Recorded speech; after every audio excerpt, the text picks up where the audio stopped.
in 13 minutes, me and Kim. Uh, so this is the Albertsons kickoff. Logan is going to stay with y'all for training. There are several things to go over, protocol checklists, safety checklists. Just real quick, Albertsons this is the full rollout, nationwide rollout, week 1. We've done roughly about 100 sites up till now. The program is a second shift program, so it's 3 to midnight. There are some requirements that you have to grab some shoes that Logan have listed in the email that went out last night, non-slip shoes before the on-sites. There is special tape and degreaser that you can get at any big box home improvement store. But Logan will go over all that stuff in detail. Yep. But the program itself, this is a inventory program, non-technical. So we're going through Albertson stores from front to back, where you have aluminum 2x1 barcodes that we place on the asset, and then we grab 3 photos: an overall photo of the asset, a photo of the data plate, and then a image of the barcode as you placed it. There is a recording of a much more detailed kickoff meeting for the trainers that everyone will have availability to, and you can watch that. That covers a good bit more. Everyone will be trained on site. Your first site will be with a trainer who has done Albertsons and knows the protocol. A couple of these trainers have not been on the latest round, Paul, Shannon, but they know the program. Shannon's 100% up to speed. Paul, I need to connect with you before Monday. A couple things have changed, but generally, we're not throwing you out there and just saying, go tag everything. So you're going to have a trainer. It's going to go over in detail, what we need to do, what we need to collect, how we need to collect it. We're going to be using a iPad and a specific module of AssetCalc. AssetCalc is our capital planning tool that's web-based, and the module that's on the iPad is specifically designed by the dev team to make this process as easy and as painless as it can be. When you open up the iPad and you add an asset, it is going to go from left to right. There's about 7 or 8 data points per asset to collect. On the very far right, there's a 3-dot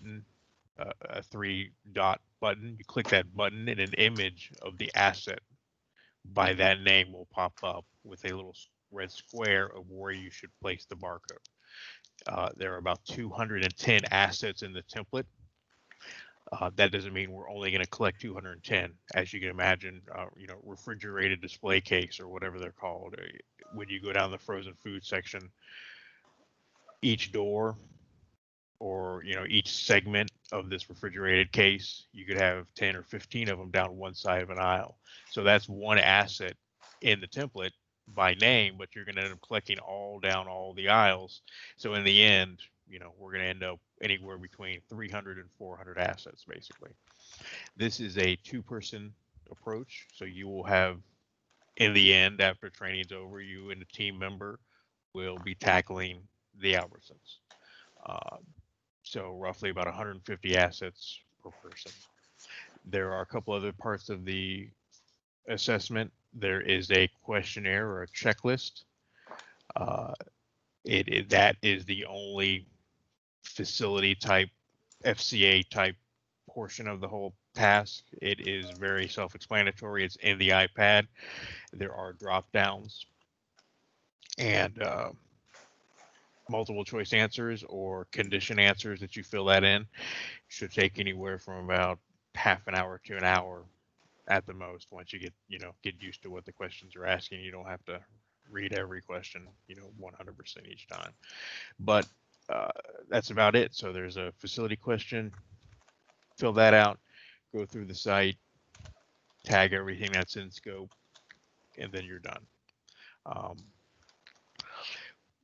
One thing that's going to be a little bit difficult on the process is they have fuel stations. Well, not all of them, but quite a few of them have fuel stations. This is above and beyond the planned 8 hours. So once everyone's up to speed, if one member of the team, let's say the store is about 300 assets, between the team, each person is going to tag about 150. As your speed progresses and you get into the program, you're going to be below 8 hours. But right now, the Albertsons that have fuel stations, those fuel stations are about another anywhere between 40 and 60 assets, and that really is kind of above our 8 hour schedule.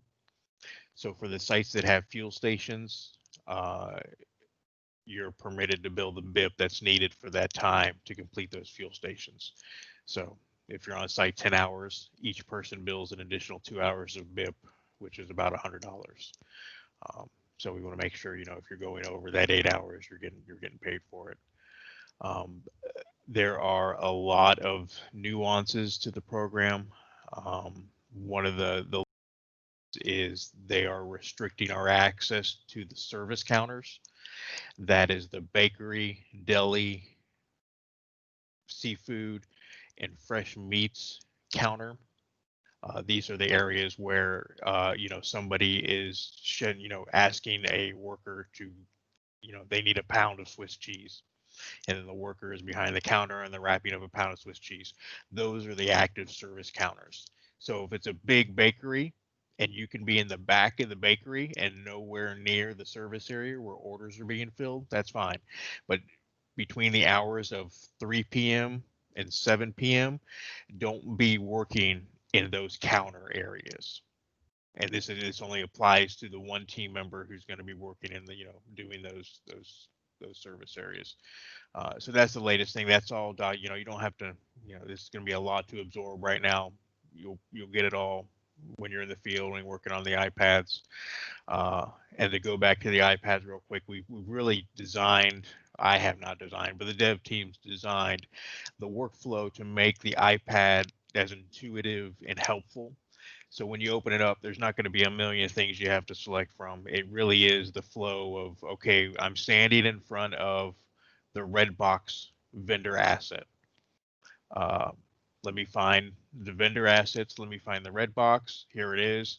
From left to right, I fill out these 8 things it's asking for, and then I'm done. I move on to my next asset. So it's really, I don't want to say restrictive, but restrictive in a good way, as it's not asking for a bunch of other stuff you got to figure out whether you need or not. You just, it's pretty intuitive that way. Let me see. There's I could go on for hours, but we don't have time for that. So Logan is going to go over quite a bit of stuff. There are a few videos that are available that go into more detail on the process. Another important thing to think about when you're planning your site and your on sites is access of the roof. So the questionnaire involves some exterior components of the building. And if you're starting at 3 o'clock, you gotta think that you only have so much daylight. So you want to do your questionnaire portions, the survey portions of the outside when it's daylight, and you got to make sure you grab your roof assets when it's daylight, your package units and what are called protocol units or condenser racks and all that good stuff. And again, the trainer will be there to help you with all that. So there's a little bit of logistics on planning your site approach and what portions you get done first. When you first arrive to a store, whether you have a fuel center or not, you always do your fuel center first before you do the main store, but you always have to go to the store and find the store manager or assistant manager and check in. So irrespective of your approach or how you're going to tackle the store, you always have to check in with the store manager at the very beginning. They may or may not introduce you to the night manager because the store manager won't be there past probably 6 or 7. So it'll be good that the night manager knows who you are and knows that you're going to be walking around. As part of the pandemic, they may also require, when you do check in, they may do a temperature check or other health survey. If they require that, of course, just take those 2 or 3 minutes and do that health check at the counter, customer service counter.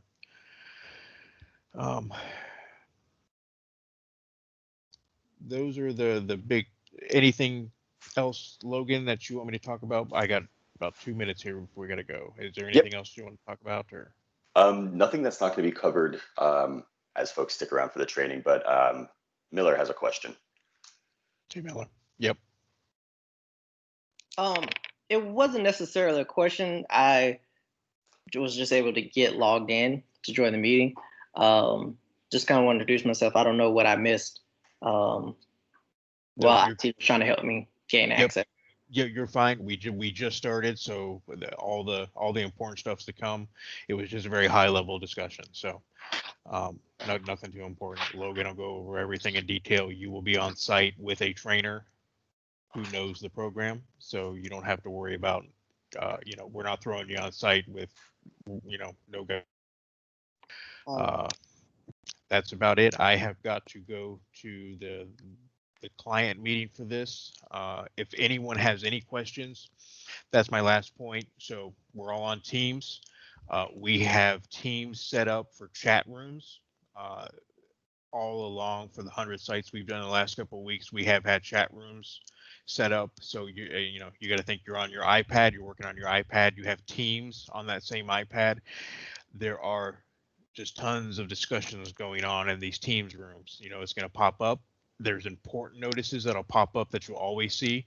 Otherwise, it's just going to be dinging. You can quiet the ding, or you can listen to the dings, or you can, but the chat rooms are just not discussions. It's topics on questions. They'll take a picture of what they asked if they're at, what is this? And they'll post it, and then people will discuss it, or, in short, the chat rooms will be monitored the entire time the on-sites are occurring. So if you need help with anything, you can share your camera, you can call, you can ask questions, you can post images into the Albertson's Teams chat that you'll have access on your iPad, and help us there. So it's, the Teams rooms really is a neat dynamic of the whole process. Not only will you have the folks who are monitoring it, but you have all your other assessors who are in the field as well. Week one, there's about 30 folks. We're going to have up to 90 folks going or so later in December and January. So these Teams rooms are going to be very active. They're active now, so I can only imagine what they're going to be, the activity we're going to see down the line. So the Teams is a really good resource, and make sure everyone makes use of it. And asking questions and answering questions and just discussions otherwise. Important updates and scope changes or scope clarifications will occur in there as well. Okay, so I got to run. Logan's going to take it over. Any questions, email. You will get the invites to the Albertson's chat room this weekend. I would encourage everyone to post your questions there. That's where everyone's kind of focused at, and we'll go from there. Thanks a lot, everybody. I'll chat with everyone coming this week. Thank you. Yep. And then before everyone leaves, well, sorry, Lowell and Kim, you can head out. But so I have the training scheduled to start in a half an hour. Does anyone have any objections to just starting it now and ending it earlier? Sounds good. All right. Yeah. No, it sounds good. Any scheduling conflicts, or so we can just jump right in? Sounds good. I'm good. Sounds good. This is Kim Marsden. I'm getting ready to drop off too, but I wanted to let everyone know that project work plans are being released right now. So you should see them coming through. Awesome. Thank you, Kim. Thank you. All right. Talk to you later. Have a good weekend. All right. So first of all, let me turn this on. All right. So I'm Logan Hoshiko. So I will be leading the kind of the training effort to get everyone up to speed on this project. I will be in Northern California later this week with 4 of you, I believe. But just know any questions that you have, let me know. Shoot me an email, shoot me a text, give me a call, Teams, cell phone, doesn't matter. So any of those are good. I'll be available the whole time you guys are on site. So up until midnight PST, I'll be available, as well as your Teams channel for outlets and questions. So first thing I want to talk about is just kind of a general overview of the project on top of what Lowell said. So we are going in from 3 to 12 and 3 p.m. to 12 a.m. Unless you have a fuel center, then you're authorized to start at 1 p.m. And you can go until you're finished. The 12 p.m. or the 12 a.m. end time is kind of an open-ended end time. It's kind of go until you finish. Once you do your first store will probably go the full time, but as you start churning these out, you're going to be going through stores in 6 hours. So it does, once you're familiar with the scope and you're familiar with how to use the iPad, it really goes very quickly. So first thing that I want to talk about is kind of the setup before you go. So everyone's going to have a list of their stores. We need to call the stores 24 hours, at least 24 hours before we get there, to let the store directors know that we're going to be there. So work out with your partner who's calling stores. If one person wants to be in charge of calling all the stores, or if you just want to switch off, one person calls Monday and the next person calls Tuesday, and hand off responsibilities by day, that's fine, as long as someone calls. There have been situations in the past where we've shown up and didn't call, and we weren't allowed in, and that's on us. So got to make sure someone calls the store and lets them know that we're coming. Just say, hi, I'm blank from BV, and we'll be coming to do asset inventory tagging today in 24 hours to your store. Just wanted to let you know that we'll be there, and I'm going to try to meet you personally. We're going to be following all the CDC guidelines, all the health and safety precautions. So just reach out and let them know. And then once you get to the site, please introduce yourself again. Yeah, Mark. Hey, Logan, for Monday starts, is that a Friday call or a Sunday call? You can do it over the weekend if you'd like. Okay. Yep. You can do it on Sunday if you'd like. Yeah. Yeah, Mark. Has there been any issues where you've called and they've said, no, we can't have you the next day? So we have not run into that before. I'm assuming it will happen at some point, because why wouldn't it? So if that is the case, then let me or Lowell know, and we have the kind of like the top brass at the Albertsons corporate who are rolling out this project, that we will ask them to reach out to the store. So let us know as soon as that happens, and we'll get some higher ups involved. Excellent, thank you. Yep, absolutely. Another thing, we have had the situation where sorry, Logan. Do we still have a letter too? Are we still doing the letter thing? We do still have a letter. I am reaching out I'm working with Lowell to get a new one, because the person who wrote the letter is no longer with Albertsons. So yes, I'll have that. So right now that old one is still available, but I'm working with Lowell to get a new one. Refers to days. Okay, cool. Yep. Yeah, one other comment that Logan, take back the baton, is, I mean, you guys that are out in the field all the time, you're gonna call a person, they're gonna say everything's cool, and then you're gonna show up the next day and you got a different person that knows nothing about it. Be prepared for that, and just re-explain who you are, and then show them the piece of paper. And then if they still give you reluctance, like I said, on the Teams channel, call Logan or Lowell, and they'll try to get you in there ASAP. Yep. Sorry, Logan, go ahead. No, you're good. And then I was actually just about to say that, so that's perfect. And then also, Josh and Shannon, if you think I'm missing something, or if you want me to repeat something because you didn't think I did it clearly, let me know, or anyone else for that matter. If you have any questions, please just let me know, or raise your hand in the chat. It's easy. It's easy to be the sidekick and not. Yeah. All right. So yes. So call your site before you get to the store. Work with your partner. Double call. Just let them know that you're going to be there 24 hours ahead of time. So if you want to do that today after we're done with this call, or you can wait Saturday or Sunday, just know if you do it Saturday or Sunday, you might not get in touch with the actual store director, but you might get the assistant manager or something like that, which is fine as long as they know we're coming. When you get on site, before you start anything, go inside, introduce yourself to the store manager, whoever the highest person is there on site, and also ask them when they leave, because usually they leave around 6. ask them to make sure that they let the night crew chief know that you're there, so they don't see random people in their store taking pictures and putting stickers on things and they have no clue who you are. Another point to that, just because the store director knows doesn't mean that they're honestly never going to tell the rest of their employees that you're there for a reason. So when you go back in the back room and everything and they ask who you are, just be polite. Say that, make sure you know the store director's name. Tell them, hey, Dave told me, or Dave, I'm working with Dave. He's the store director. He knows we're here. That's usually works out fine.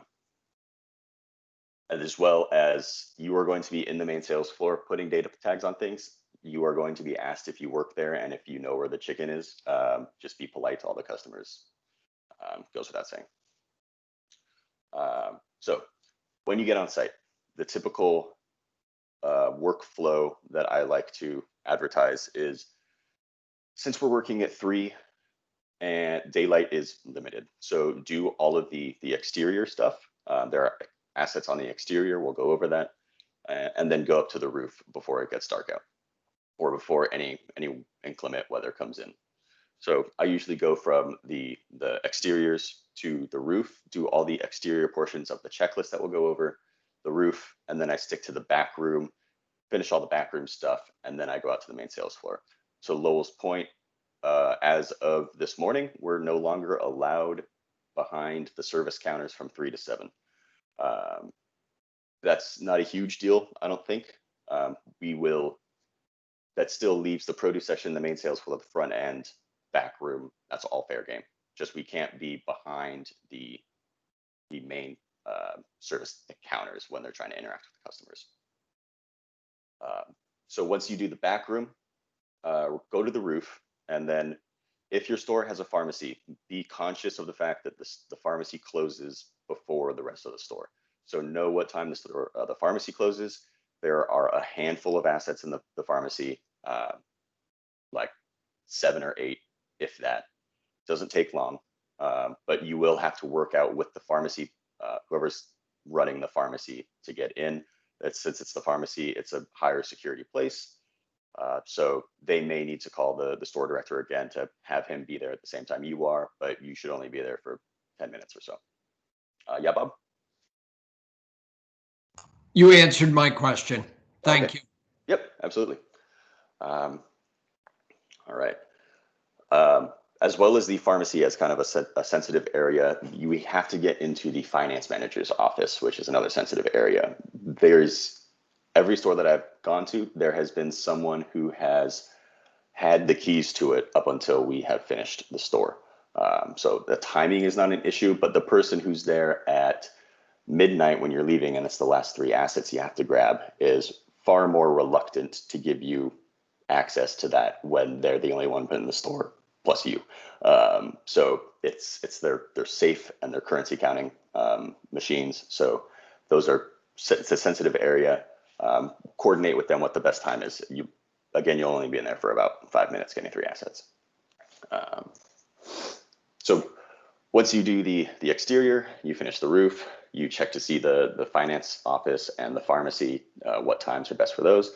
You're gonna finish the back rooms. The back rooms have all of the back of house machine equipment, so all the pallet trucks and the lifts and the unit heaters and the roll up doors and the dock levelers, and a bunch of walk-in coolers for the most part.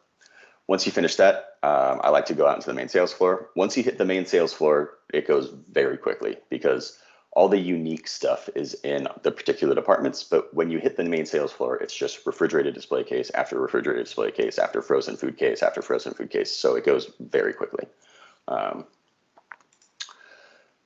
So switching gears a little bit, safety aspects of the program. Yep, go ahead, Lee.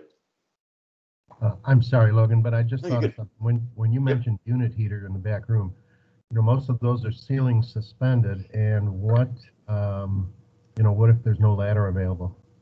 So if there's no ladder available, that's a great question. We'll get to that, but just as like a kind of sneak peek for now, if there's no ladder available, safety is #1 priority. We will be assigning what we are calling a burner barcode to it. So we're going to scan the barcode, assign it to that unit heater, say it's inaccessible, we can't get to the data plate, We can't even get to it to put the barcode on it. So we're taking that home and we are destroying it at the hotel. So it's still assigned a barcode, and we're still taking a picture of the barcode in our hands, but we're not placing it on the asset itself. We're taking it and we're destroying it. So we're not trying to attempt or be anything that makes you uncomfortable safety-wise. We're not going to climb on top of a product. If there's a bunch of pallets that have like 200 cases of Coke, we're not going to climb up on that to get to it. So we'll be taking a picture of it and moving on. Yeah, way cool. Thank you. Yep, absolutely. All right. So the good segue, the safety aspects of this program. So since we are working from 3 p.m. to midnight, there are special safety considerations, and there are scopes of work and training documents to cover those. So I'm not going to just read verbatim what they are, but they are on the training curriculum for this, so you guys will take a peek more in depth. But just to point them out, driving drowsy after work, please, your safety is our number one priority. Be safe, be smart, take breaks, eat, take a lunch break, grab something from the store if you want, drink a lot of fluids. Roof safety, please do not try to get on the roof after it's dark. Please do the roof first. And then just leaving work after hours, please be, goes without saying, but be aware of your surroundings. Try not to linger in your car right when you're leaving at midnight. Make sure you know where you're going, etc. Don't be talking on the phone. Aware of your surroundings. All right. So the scope is very specific, and for those of you who have worked in a commercial food service before, or if you've just been to an Albertsons or any grocery store, you're already going in with familiar knowledge of what you're looking at, but they are very specific in terms of what they call things. So I have a training document, well, a bunch of photos basically that go in and tell you exactly what this is named and what it looks like for you to see them. For starting, I would say that sticking together as two people, so with your trainer and whoever you're with, stick together. That trainer is going to tell you if you have any questions, answer any questions. If you ask a question that the trainer doesn't know, they're going to reach out to their team's channel. And then if they don't know, then give me a call. If you want to give me a call first, that's easy too. A picture, a text with a picture and asking me what it is, super easy, or a call or a FaceTime. I do like to stick together for the first nights. It makes the workflow really easy, and it makes the person who you're training, they can ask all the questions they want, and they're right by you the whole time, and you can easily kind of pick up and chug through the store. After the person that you're with or training, after you're comfortable and you know all the assets, and even if you just want to do all the reach-in frozen food cases that are in the middle of the main sales floor, go for it. You can split up the store as you'd like, as you think that you're comfortable with. But for the first few stores, please just stick together. Yep, Mark. I hope I'm not jumping the gun. I did some True Foods, kind of similar to what Ash said as far as taking pictures and doing them. Yep. How are you guys dividing, especially when you go to grocery stores and as a shopper, a lot of the freezers and coolers are like just a huge row. There's no real divider. So how is that being? Hope I'm not jumping the gun. Just no, you're good. How do you divide that out? No, yeah, that's a great question. So so for your example, the frozen food cases in the frozen aisles, there's usually maybe 2.5 dedicated aisles just for the reach and frozen cases. Each of those is usually it's every 4 doors is its own case that has its own data plate and serial number. So usually we'll just go in and, well, I like this approach. You might like something else, but I'll go in and put a tag on everything, and then we'll just leapfrog each other to make sure that we didn't skip one and we didn't We didn't take the same one, but those frozen aisles they go very, very fast. Okay. Yeah, I figured as yep. much because they're all together. I just didn't know Yep. how they had them as far as separating, but it sounds like they've got it pretty dummy proof. It's every 4 doors. Yep. So, Yep. Yep. all right. Absolutely. Thanks. Yep. Absolutely. Lee, do you have a question? I see your hand is raised. I don't know if it's just raised from last time though. All right. I'm sorry, Logan. Yeah, I forgot to lower my hand. Oh, okay. No, you're good. Just making sure. All right. So yes, there's very specific scope. So there are, like Lowell was saying, there's about 210 assets in the scope, all with unique names. And the hardest part of this job is just knowing what everything's called. Once you have that down, I think it takes maybe 1.5 stores to get 95% of the way there. You're going to be flying through these stores. And part of the training is to go look at those photos of each asset, start kind of familiarizing the visual with the named asset. Second thing we're doing is barcodes. So the second huge part of this is obviously we're getting a photo of the overview photo of the asset. We're getting a picture of the data plate, and then we are barcoding it. So Lowell is sending out, I'm sure you saw all the emails, like 1,000 pounds worth of barcodes.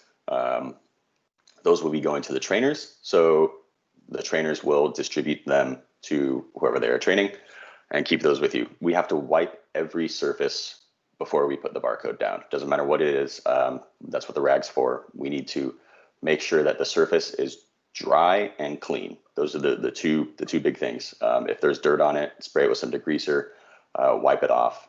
Anything between the adhesive side of the barcode and the asset is going to make that barcode fall off, and any kid can just walk up to it and pull it off. Once it's seated very well, once it's seated, you're gonna put it on, you're gonna rock it back and forth so it seats. Make sure it's straight. Use any straight lines on the asset to kind of make sure it's straight. You're going to put some weight behind it, rock it back and forth, and seat it. Once that thing is seated, you literally need a flathead screwdriver to pry it off. It's there.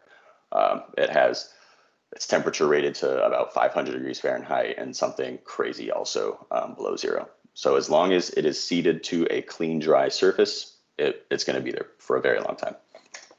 The last thing we need is stores calling us and saying that, hey, we're finding a bunch of barcodes in that have come off.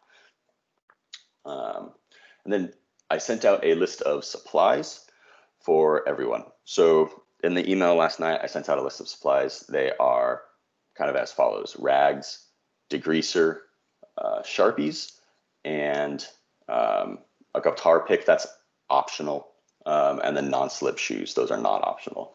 So the rags are for wiping down the surfaces. The degreaser is to make sure that everything is not oily or dirty. The Sharpie is, so sometimes these stores have they've done this barcoding show before. So some of them have existing barcodes from the last time they came through. If we see that, we need to take your Sharpie and just cross out the existing barcode. We are not putting our barcode on top of that barcode because then we are relying mainly on the adhesive of the old barcode. And ours is much, much better and we're paying for it. So we're taking the Sharpie and crossing off those data tags or those barcodes, the existing barcodes. Yep, Lee? I'm sorry, Logan, but so like degreaser, flat screwdriver, Phillips screwdriver, and we're not going to we can't bring that with us on an airplane. So right. So the way that I think the TSA guidelines for screwdrivers is it can't be from handle to the end of it. It can't be more than 8 inches. I think any of those little like combination kits from Walmart or Target that have the little screwdriver and then it has all the little interchangeable tips, that usually makes it through TSA. That being said, I just got mine taken away from TSA like a month ago. So I had traveled with it multiple times, and traveling a lot. It really just depends on the TSA agent, but that should be able to make it through. The degreaser is, you're right. What Lowell has been advising is to just buy a travel size like spray bottle and then transfer your big bottle of degreaser and then put it in the travel TSA approved spray bottle. Yep. Mark? Yeah, I just ordered 3 from Amazon, 3 2-ounce glass spray bottles for the degreaser. Mhm. So I can just put each one in a little bag to take with me. And as far as a screwdriver go, I mean, you guys opposed to us just, instead of trying to carry one, just get one from like the dollar store or something? Yep. Wherever we go. That way we don't have to try to take one with us all the time. That's totally fine. Okay. Yep. And as far as utilization of the screwdriver, we are not, the only thing that we are using the screwdriver for as a function of a screwdriver is to take off the ice machine plates on the front when the data plate is behind it. Sometimes the data plate is on the back face of the top condenser. If that's the case, that's awesome. You don't have to take it apart. On those cases where the data plate is behind the front panel of the ice maker, we're gonna have to take that off. Nowhere else in the rest of the store are we taking anything apart. We don't want to run into the situation to try and find and dig for a barcode and take this thing apart and then not know how to put it back together. So we're not, the only thing that we are taking off and using the screwdriver for is that front panel of the ice makers. The only other thing that we're using it for, it's not really a function of the screwdriver, is that sometimes it helps to get the grates off of the refrigerated display cases at the bottom. They just kind of pop in, but we'll get to that. Any questions so far? I would say, Logan, it's a lot. one possible exception to that is if you have like a Teledyne Lars type boiler or a lock and bar boiler in the mechanical room where the boiler plate is behind that front casing, where you just need to take a couple of screws off. But other than that, I agree wholeheartedly. Nothing else. Yep. Thank you. All right. So before we get into, that was kind of like an overview with a bunch of kind of specific tangents by me. Any other questions? Sweet. So at this point, I want to make sure that everyone has access to SharePoint, everyone has access to the Teams channel, and everyone, I think we're getting the iPads sent to you guys right now. But for those of you who have your iPads, I want to make sure that we can get the app downloaded and we have the latest version of it as well. So if we could just kind of sound off or just put in the chat what you have access to next to your name. If you open the chat and just say, hey, I have access to, want to make sure you have access to the SharePoint site, the Teams channel, and the app downloaded, and then we'll kind of dive into the in-depth stuff as far as the training goes. So let me, can't get Teams or SharePoint, okay.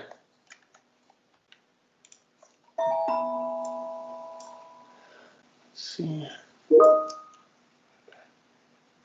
Teams. So the Teams, so the app is, so Mark, are you able to get to the SharePoint? I will put the links to. Yeah, I have SharePoint because I use it all the time for our other PCAs and stuff. I have the iPad, okay. I have Teams. I just don't know what app we need to be using. Yep, perfect. So I will put this link in the chat. So if everyone could just click on that, see if you should have to sign in with your Microsoft credentials. So let me know if you can or can't get access to that. And then Josh, do you mind just, if people are saying they can't get in, do you mind just kind of working on it real quick? Or sending the appropriate emails? Thank you.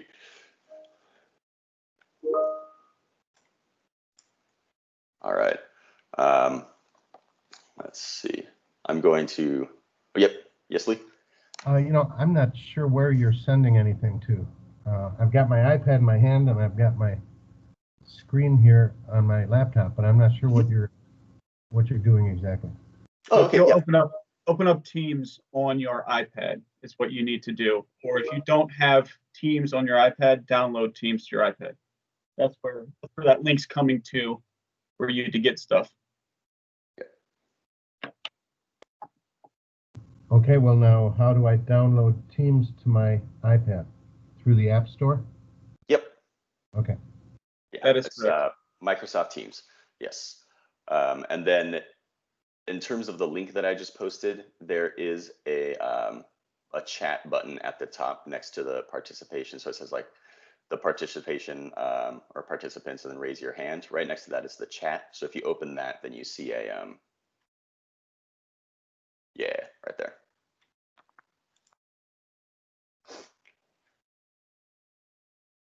All right. Have all access. I had a quick question. Yep. Are you just asking for people who have iPads if they can access it, or are you just asking everybody if we have access to it? Everybody. Oh, okay, okay. Yep. Yep. All right. All right. Yeah, Bob, your iPad should be coming in hopefully tomorrow morning. So that should be there, and then work on getting Teams on it. I think Teams might be pre-installed, but work on getting Teams on it, and then just make sure that you have access to the channel. Okay. And also, I just got a message from Kim that one of our 6477 Almaden Road, San Jose, that's been canceled. Okay. Okay, sounds good. We can work on that offline together. Okay. Well, No well, problem. nothing really to work on. You're just not going to that site anymore. Yep. All right. Perfect. So Josh just emailed that link. All right. Do you mind if I steal the screen back from you, Shannon? No, take it away. All right. I think I can just kick you off, actually. Let's see. Yeah, you can boot me. All right. There we go. Perfect. So is everyone seeing my screen? Yes. Perfect. All right. So this is the Albertson SharePoint.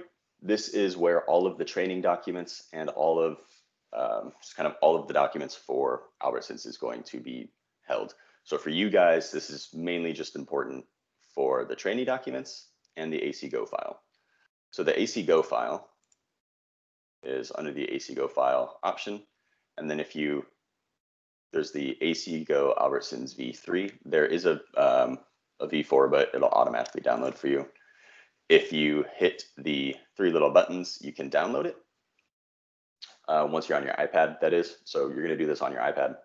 I should have mentioned that. That's my apologies. Yeah, you must be on your iPad. Yeah, you have to do this on your iPad.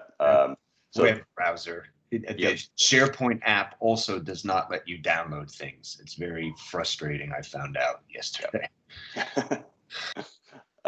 yeah, so in terms of being on your laptop, make sure that you have access to this, because this is where all your training is going to be. In terms of getting it on your iPad, you'll go to this website on your iPad and download it from there.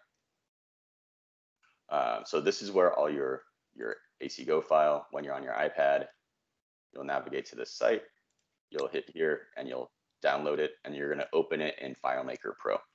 That was my next question, Logan. Does everyone have FileMaker? FileMaker should be coming preloaded on the iPads that are being sent. Should be, okay. Should be, but verify and let me know if it's not. Yeah.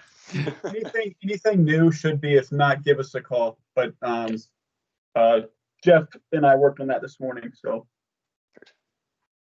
Perfect.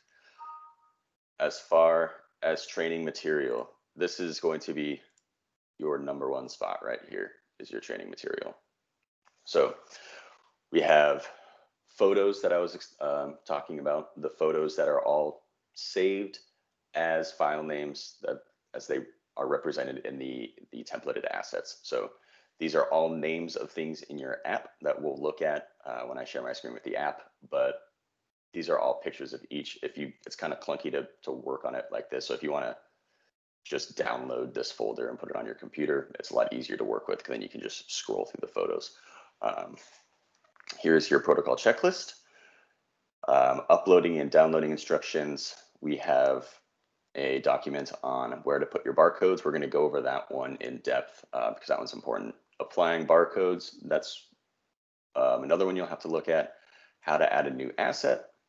This is the piece of paper that Shannon and I were referencing earlier. If you're having issues with accessing the store, and the store director is being a little difficult and reluctant about letting you in, this is a letter from their corporate office saying, hey, these people are supposed to be here. Call this person if you're having any issues. So if they're being reluctant to letting you in, just show them this letter. If they still won't let you in, then that's when you call us, and we'll work with the Albertsons corporate personally to get you in. Protocol Universe's compressor rack. This is just a document explaining the differences between the two types of their major refrigeration systems for their display cases. So you'll review that as well. And then there are some safety documents, roof safety guidelines during twilight hours, barcodes with gloves. Some stores might require you to have gloves on behind the counters. If they do, or if they tell you to put a hairnet on, just please do, or else we'll be asked to leave the store. Taking a data plate photo. This is just detailing how to take a very nice, clear data plate photo, and then working on site while drowsy, work instructions as well. So for those of you who now I can't see the chat anymore, but those of you who have access to SharePoint, you should have all of this available to you, as well as that tracking document that I sent yesterday. You should have access to that. That really just details what all you need to go through, what videos you need to watch, and what items you need to buy. And then once you've done that, please send it back to me. Not the notebook. There are videos in here as well that go over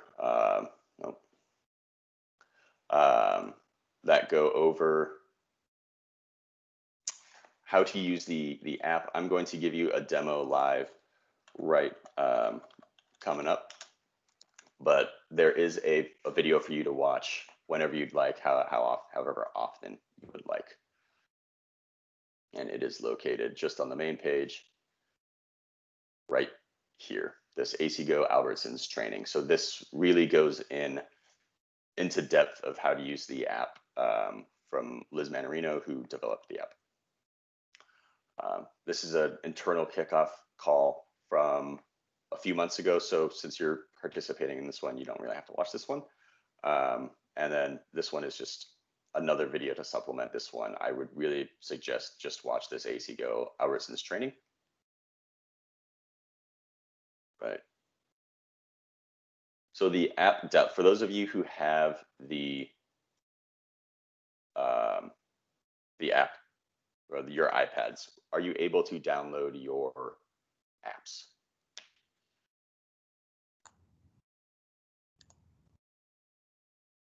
Yep. Well, all right. Here's the problem I'm having. Yep. I can't get any of this stuff onto my iPad. I understand it, and I've seen a lot of it before for other projects, but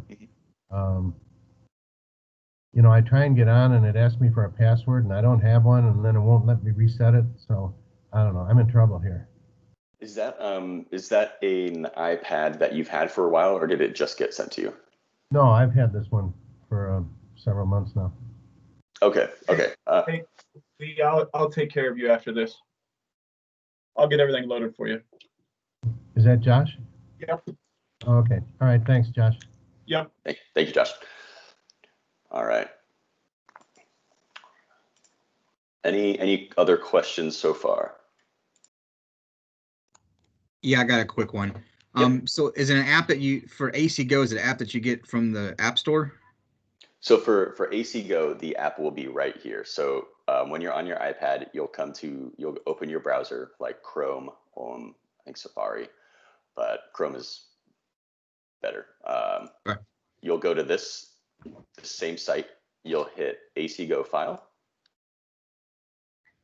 You'll see this AC Go Albertson's V3 blank. You're going to hit the 3 little dots here, and then you're going to hit download. Once you download it, you can choose to open it in FileMaker. And then will look like this.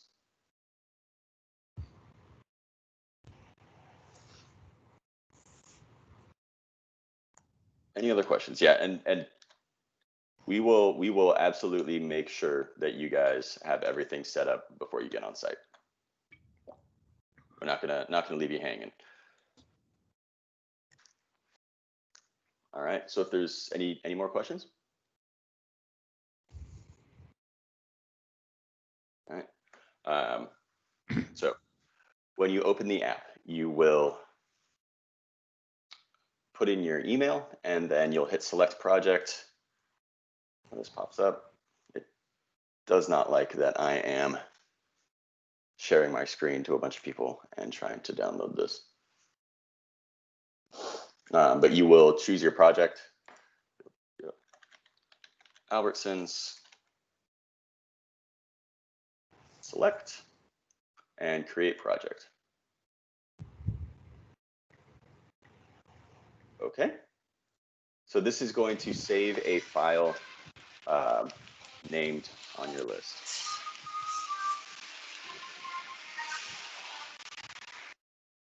All right. So we're going to say okay. And it is going to create a building for you. You'll have to go in and find your site. There you go. Log in.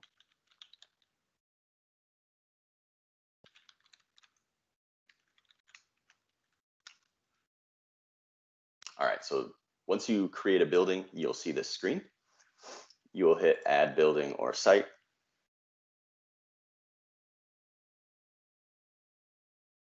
And then you will find your store. So there are all your stores preloaded in here. You can search by your store number up here if you didn't want to scroll through everything, or you can just keep scrolling until you find your store. Each store that you have sent by Kim has a store number associated with it. So for this one, I'll say, I want to do this one on Walnut Creek. I'll hit select, and it'll create this building.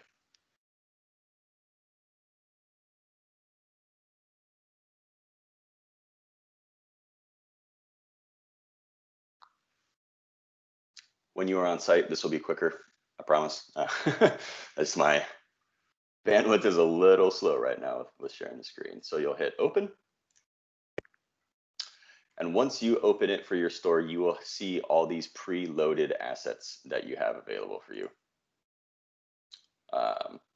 It will give you one asset kind of per where it thinks it should go. By no means does this mean that you are going to have all these assets, and by no means do you so you won't use all of these assets, and by the same logic, you're going to use some of these assets more than once. So maybe you don't have a 4-block produce case in the produce section, but you do have 15 refrigerated display cases.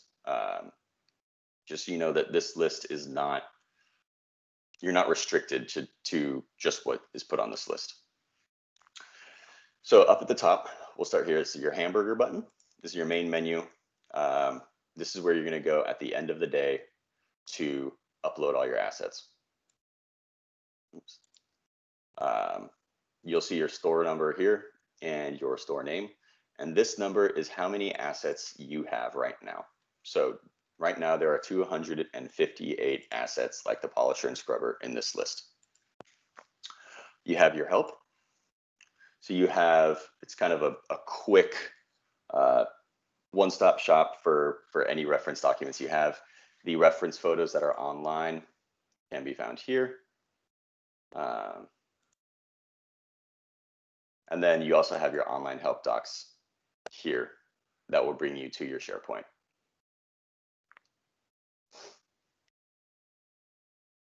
Click out of that.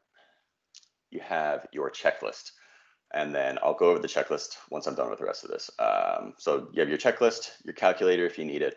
It's just a quick calculator. Any notes that you'd like, clean up. At the end of the day, you're going to hit this button and any unused assets are going to be removed from your list. You have QA, so it'll go through all of your list, and it'll say, hey, you're missing photos, you haven't answered all the questions in your checklist. It'll alert you on that before you upload. And then you have your save button. Please save as much as you can. Whenever you're just sitting there and you're like, oh, I haven't saved in a while, please just keep mashing that button, especially every time that you get out of or you finish a particular department. So if you finish the meat and seafood department, please hit that list or hit that button and save it. So if we go back into the checklist, so at one person on site, so the trainer for these first few weeks needs to be doing this checklist. And it's a very straightforward checklist. It's really just going through and asking, hey, you're in the parking lot, what type of material is it? Are there pavement issues? Okay, there's alligator cracking. Okay, and each time that you answer something, it will deduct points from this score. These points were chosen by Albertsons. So if you're wondering why this is 50 points, it's what Albertsons chose. You have your RULs and condition of the striping. So you'll go through and make sure you answer all of these questions. So you have sections for the customer parking lot, the delivery truck aisles, the concrete loading docks, and roof parking deck. So the roof parking deck is only for those stores where, in the metropolitan areas, where the roof of the store is a parking structure, because they can't put a parking lot anywhere else. If this isn't the case, then you're just going to put NA. As a rule of thumb, each one of these gray sections, so the dark gray sections, please grab at least 1 to 2 photos to represent that section. So if you are in the customer parking lot, take a nice overview photo over here and grab 1 to 2 photos for each of these sections. Going along with that, if you are sitting here and you do notice moderate wear for the striping, by all means, take a picture of it. If there is a crazy deficiency with the side of the building or the building sign, please take a picture of it. So you'll go in and fill out all these questions. There are sections for parking, roof, interior lighting, restrooms, interiors, and exteriors. Once you finish a section, it will tell you at the top that you have completed this section, so you're good to go. So restroom section complete. Then again, please, for every dark gray section, just grab 1 to 2 overall photos to represent those. So 1 overview photo or 2 of the men's restroom and then the women's restroom, a nice good photo of the fixtures and the finishes. Any questions with this so far?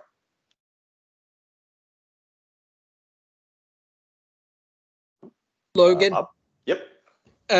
What about, and I've seen this before, especially in grocery stores, that, there'll be some mold. So is that something that we would point out under finishes? Yeah, so you can, so for finishes, let's see if we are in here, you can do what's the overall condition of the floor. So the mold isn't technically something that they are asking for specifically, but you can by all means take a picture of it. Yeah. Okay. So there's not a question specifically asking is there mold, but if it's present, you can take a picture. Absolutely. All right. Thank you. Yep. Absolutely. One thing to point out is that under the roof, you have the option to add another roof. So if you are on the roof and there's some of it is single ply TPO, and half of it is a metal roof that's an accent roof. You can add that roof, and it'll be your roof 2. Your location could be, okay, well, it's just the main building accent roof this time. I'll say, and you'll fill it out as another roof, essentially. Rule of thumb is any different material that you have, roof membrane material, we'll add as another roof. Additionally, if you have a fuel center, we'll add the roof for that fuel center as well. So if this had this was the main building roof and it was single ply TPO, and then it had an accent roof that was flattened metal, but then you get to the fuel center, and the fuel center has another roof, but it's another flat TPO roof, but it's a third roof for that fuel center. And that location, you can say it's the fuel station roof. Any questions with the checklist? Just reiterate, only one person needs to do it. Just make sure it is complete by the time you leave. Any other questions? All right. So going through and looking at these assets, the points that we need to get, the data points that we absolutely need to grab are an overview photo of that asset, a data plate photo. This third photo can be, if the data plate is inaccessible because there is a ton of product in front of it, you can use this as a verification to us when we get it and we see that there's no data plate, and it's like, oh, there was 1,000 pounds worth of frozen ham in front of it. He could not get to it. You can leave comments here. This is additional photo slots if you need them. Really though, this overview photo and a data plate photo are the only ones that you need on this side. You have your name. Down here in the bottom right hand corner is your model number. You have your location. We are going to assign it a condition, just like normal. Effective age. So this effective age on the bottom right hand corner, this is what we have assigned as the estimated useful life. So this 15 is saying that the air curtain, we expect to get 15 years out of it. The effective age you're going to enter is how old do you think it is? Effectively, how old is it? If you know, stamped on the data plate, that it was manufactured in 2012, then please just type in 8, because then it is 8 years old. They are using this not as a, not really as how we would typically do an assessment with this number. They are using it to gauge their warranties, their warranty tracking. So just to see if that thing might still be under warranty if it breaks. You'll scan your barcode. This is huge and important. So you are going to scan your barcode. Right here where it says rescan, since I don't have this having access to my laptop camera, it'll say scan barcode. You're going to hold your camera up to it and it's going to scan your barcode.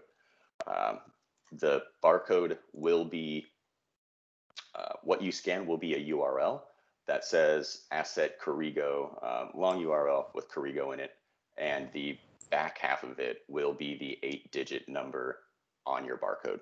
If you see anything else besides that URL with the 8-digit number after it, rescan it, please. That just means that something went wrong. You didn't get the right barcode. A lot of these, especially when we put the barcode next to a data plate, sometimes the data plates have their own QR codes on them. Make sure if you're scanning a Hussmann case that has a QR code as part of the data plate, that you're not grabbing that one accidentally. It's happened. You just need to make sure that we're getting the right ones. Also, the iPad cameras are better than you think. Being out some of the existing barcodes, sometimes it'll still go through that and scan that barcode. So just please make sure that you are getting the correct Albertson's barcode. In addition to scanning the barcode, we would like a photo of the barcode sitting on the asset. So this photo, you're going to scan it. It's going to return the URL in this field. and then you're going to click here and it'll bring up your camera, and you're just going to take a photo of that barcode placed on the asset. That is doing two things. It's verifying that we indeed did put a barcode on this asset, and it's also saying that, hey, if just in case something happens and we lose that URL, we still have that barcode, and we still don't know what number it is. Any questions with scanning the barcode or taking a photo of the barcode? Hey Logan, this Yep. is Quap. Yep. Hey, there's a section where we have to double the tag, like duplicate the tags. Yes. So every barcode is only one type or one number. Do we just take two and then take a photo of both of them at the asset, or how does that work? So the good question. So the duplicate tag is something that there's a document that you're gonna read about it, but I'll tell you now. So the duplicate tags are for those assets that the store director it would just be a hassle for him to get to it. So it's like the roof assets or the trash compactor in the back of the room, any unit heaters, like Lee was saying, suspended to the roof that they can't get to tag, you can mark that as a duplicate. So certain ones in the system are already pre-designated as duplicates. So like the main HVAC or the exhaust fans, those are already, this green icon signifies that they're already receiving duplicates. Those are just for convenience for the store director, so that whenever his exhaust fan goes down, he doesn't have to go up to the roof to scan it. He's just going to have duplicates sitting on his desk that he can just scan from there. That's a good question. But can you show me how the actual process worked? Like I put one tag on the actual unit, and the other tag I put next to it, and take a photo of both, and then burn the other one. Is that how that works? So the duplicate isn't saying put two on there. You're only ever going to put one tag, one barcode on one asset. Okay. Ever. Yep. The duplicate is just saying that this is going to be a hassle for you to get to. So on the back end, once you guys are done with the store, we are running a QR sheet that all the ones that need duplicates, we are sending to that store director, so that he doesn't have to go on the so he doesn't have to go on the roof and grab it. Yep. Exactly. Yep. Good question. This is one more question, unrelated, or technically related. At the beginning, I'm kind of missed out like a minute, but I put in the location of store, the one in Houston, on the actual new light format. I didn't see the store popping up. Do I just add that as a new template and then upload later? How does that work? We will get that in for you. By the end of the weekend or the day, we'll get all the stores in for you. You don't have to worry about it. Yep. Yeah, but if you want to go in and play around with a random store, go for it. Just don't upload anything. Okay, got it. Yep. Another good point that you just remind me of is these files, you have to make a new file per store. That's because you guys are doing so many stores. So each time that you add a building, you're going to be limited to having that one building on it. So if you've worked with ACGO in the past, you can have multiple buildings in the same file. We are restricting you to one store per file. That's just so we can keep it straight on our end when you guys upload your actual files, so that if you did 15 stores on this one file, we need to find a specific store. We can go straight to that store, and we don't have to dig through your 15 stores of trying to figure out which one it is. So you'll have to create a new file per store you go to, but it'll be easy. Any questions with the barcodes? So to go over again, per asset, you are going to be getting an overview photo. You are going to be getting a data plate photo. You are going to be assigning the condition, an effective age. You're going to be scanning the barcode and then taking a photo of the barcode sitting on the asset. I was referencing earlier with the unit heater question, burner barcodes. So for those assets, like those unit heaters that are suspended above the ground and there's no ladder, or I've seen water heaters kind of just tucked in over, like you can see them in the distance above the ceiling, but there's no way you can get to it. You are going to be taking a photo of that asset. You are obviously not going to be able to get a data plate photo because you can't get to it. You are going to assign it a condition to your best knowledge, an age to your best knowledge. Once you get to the barcode, you are going to take a barcode, put it in your hand or rest it on a counter or something. You are going to scan that barcode. You are going to take a photo of it sitting in your hand, holding in your hand, or on the counter, wherever you placed it. You're going to take that barcode and put it in a place that's not with all of your other barcodes, and you're going to destroy it. That way you don't use it on something else. Once you scan it, if you do have a duplicate barcode, it will yell at you and tell you to rescan it because you've already used that barcode. So don't worry about taking duplicate barcodes because it won't let you. Any questions? Yeah, I have one. Yep.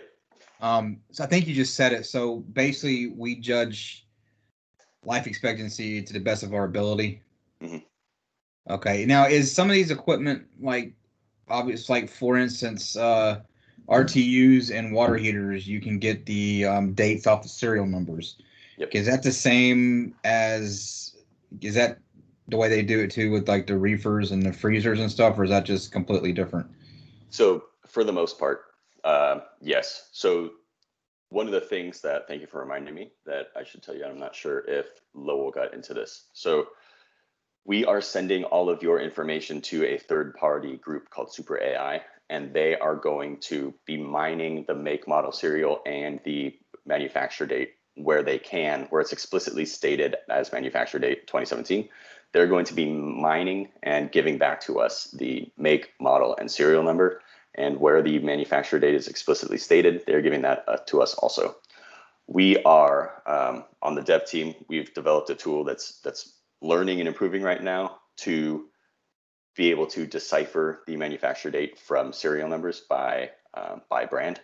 So where it is explicitly stated, like if you're going up to this air curtain and it said, hey, it was manufactured in 2017, just put it's 3 years old. That helps. The other thing that is good to point out is that we need that make, model, serial. It is the three crucial data points that we need from this. So if you're standing in front of that data plate and you know that you can read it right now, right as you're looking at it, but when you take a photo of it, you can't really read it anymore. If you hit this button over here with the magnifying glass, please just write it in right there. Because these are the three, this whole section we need to be filled out. So if you're sitting at that asset and from your photo, your overview photo, or from your data plate photo, you can't see what the make is, but standing right in front of it and walking around it, you can tell that it's a true refrigerated display case. Please just type in true. Same point, if you take a picture of that data plate and you can read the model and serial number while you're reading it right there, but on your photo you think it's going to be a little tough, please just take the 30 seconds to type it in. Now, you mentioned that earlier that there may be a case where you can't get. Is there any? So what equipment since these have been going on have been literally impossible to get to the data tag? So good question. So there's certain unit heaters, to Lee's point earlier, that are just inaccessible. Certain refrigerated display cases are notoriously hard to get to. Yeah, let me talk to them about that when you finish. I want to tell them a little secret. Yep, definitely. Yeah, so certain refrigerated display cases are a little tricky to get to, especially coffin cases are a little tricky to get to. If you cannot find the make, model, if you cannot find a data plate and you've looked for it, that's fine. But hit issues over here, and then you'll have an option of saying that you couldn't find it, it was illegible, or it was inaccessible. Now, are we supposed to be, so for instance, like, are we supposed to be sliding equipment out of the way, out of its slot to try to find it, or what is our actual protocol as far as finding the data plates? Yes. So if so number one, we are not taking anything apart that is not the ice maker. That's just what it is. Number two, if it is easy to slide out to grab it, if it's on casters and you can just roll it out, then great. But be careful of, because sometimes like warming equipment, like the hot holding cabinets, They're usually on casters, but if it's on, it's really hot. So just be careful of that. The threshold for trying to find a data plate is, I would say, take 2 minutes, look all over the thing, and try to find it. If you cannot find it, you're going to come over here and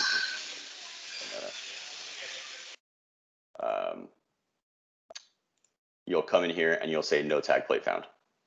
So this brings me to my next point. So if your data plate photo says like it is clearly visible and it says like make, model, serial number, boom, it's very visible, you don't have to do anything over here because when we mine that data, they're just going to slot it in. The only time you have to come into this screen is if it's hard to read, but you know you can get it right now. Or if you can't get to it, then you can say, hey, nope, tag plate found. Please don't just leave these blank if you can't get to it because it's inaccessible, illegible. Just fill in this top one. Or if you know what the make is, like say it's A.O. Smith, but you can't get to the model because the water heater data plate is blocked by the seismic band like it always is. Just put in here, hey, I couldn't get to it. That tells us, you don't have to do it for all of them, but that tells us as the TRR is saying like, okay, well, at least they consciously made the effort to click on this and say, and tell us it was inaccessible. Any other questions? No, I just wanted to tell them about the little, the beer coolers, I guess the open air beer coolers and where the eggs are in the dairy. What happens is you have grates right there in front, and sometimes it's real difficult to get the data plate, but you have to get your camera just right to get the data plate. And another little secret there is what you have to do. Sometimes you can take those little grates up and get a better shot at the data plate. Those were real difficult. It took me a few, I would say 30, 40 minutes sometimes on some of those, because what was happening is it was real dusty and dirty. They don't clean in between there. So I took a rag and cleaned in between those and were able to get the data plate clearly. Yep, that's good advice. Thank you, Lloyd. I would say to go with that though, 2-3 minutes. If you cannot find it, you cannot access it, say it's inaccessible, you can't find it, move on. We don't have enough time to be spending a lot of time trying to find these or moving them out or to try to find the data plates. Once you do a store, you will start to see a trend of where all their data plates are. And once you go to your next store, you'll be like, oh, okay, it was there last time, it's in the exact same spot. But there are certain assets that are notoriously hard to find, and we completely understand that. Logan, this is Lee. Can I ask you one real quick question? Yep, absolutely. I think I missed a detail. Maybe I was making a note or something, but you were talking about scanning a barcode, and you're also talking about photographing a barcode. Are those, in fact, the same things? So those are going to be, good question, different things. So when you hit this barcode button, it'll bring up this dialog box. If you hit the red button here, that will bring up the scanning function of your camera on your iPad. That will just scan your barcode. On top of that, so after you scan it, if you click on this button, the barcode photo button, it'll prompt you to take a photo, an actual photo of your barcode. We had those as the same functionality in a previous version, and it presented a bunch of problems. So now they're two separate buttons you have to click. Okay, but in actual fact, when you rescan a barcode, you are using the camera function of your iPad. Right. Yeah. Yes. Okay. Yes. Perfect. Yeah, absolutely. No, thank you. So the way this works logistically is you're going to push.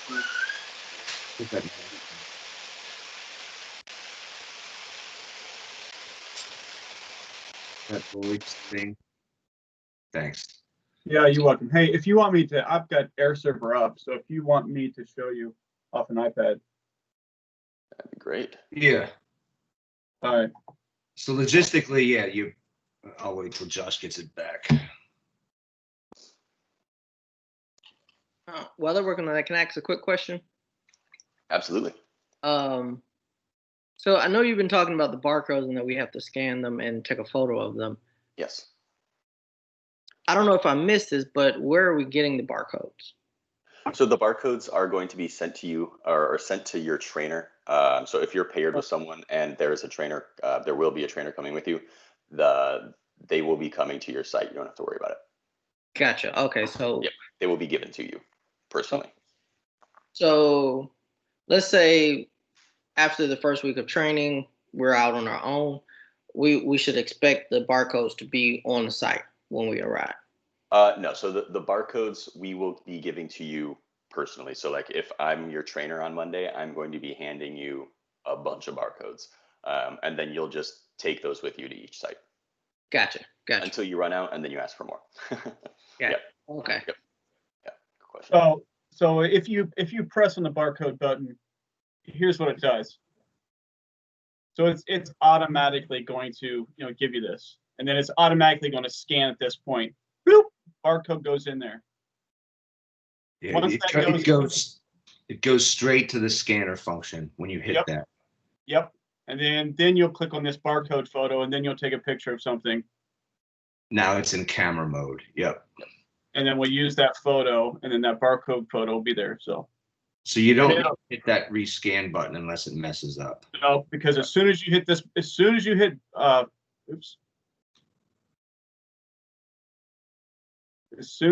barcode, it's going to find the barcode and automatically load it in there for you. Yep. Perfect. And just real quick, back to Josh's screen there.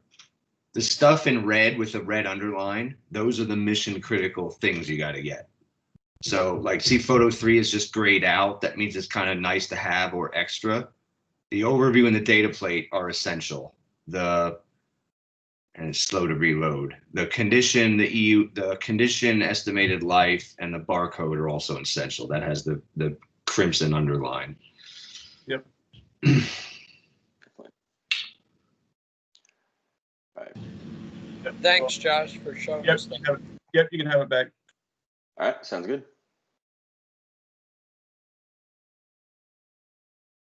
All right, so to Shannon's point, kind of workflow when you're there.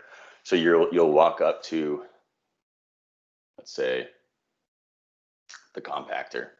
You'll walk up to the compactor. You'll just quickly take a nice beauty shot of it. Overview photo. Please make sure or try your best. I know that sometimes that the quarters are pretty tight back there. You can only back up so much to get so much of the asset fully in the photo. But please do just take that extra 1-2 steps backwards to make sure that you're getting the entire asset in frame with a little bit of space above or below it on each side. Take a nice pretty picture of it. Then you'll go up and you'll try to find the data plate. You'll take a picture of the data plate. You will place, you will say what the condition is, say what the effective age is, and then place the barcode and scan the barcode and take that photo. Any questions about, so once you do that, then you move on to your next asset. Any questions? Hey, Paul here, got another question. This is regarding to the item. Mm-hmm. So you know the refrigerator in the front end, there's like a million of them. Do we collect, since they're in one line, do we collect one individually, every single one, or how does that work? So are you talking about the refrigerators at the check stands? No, I'm talking about all the vegetable, the frozen food and stuff like that. Yes. So we are going to be collecting every one of those. The good thing is though that each one of those is like a 6 to 8 foot segment. So really in the produce section, you're only going to have maybe like 15 of them, but they do go very quickly. Yep. And I'm sorry here on the test version, all the vendor equipment, we just take the overall overview and that's it. We're not collecting anything else. Correct. That's brings me to my next point. So vendor equipment, we are going to be grabbing vendor equipment. So you have preloaded assets in here that are vendor marked by vendors.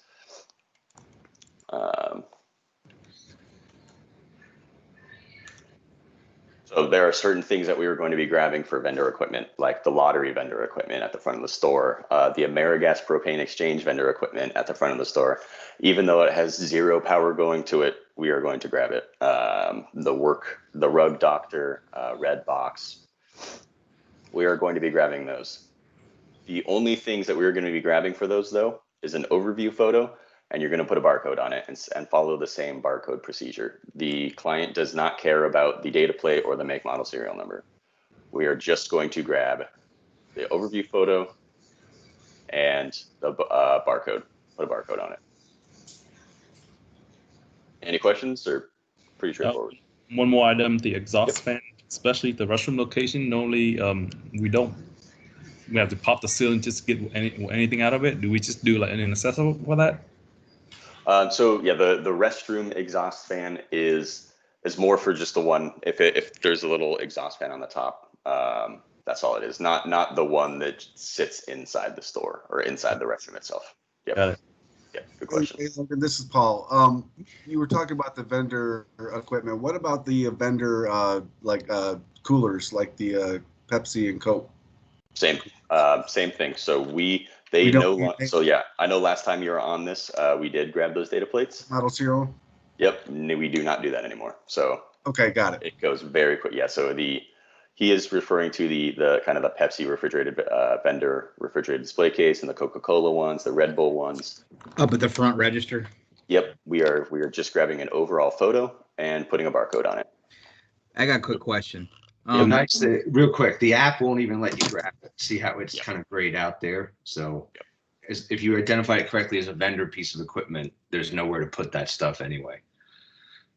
Go ahead, sorry. It sounds like this is all done on site. There's no back work, right? Correct.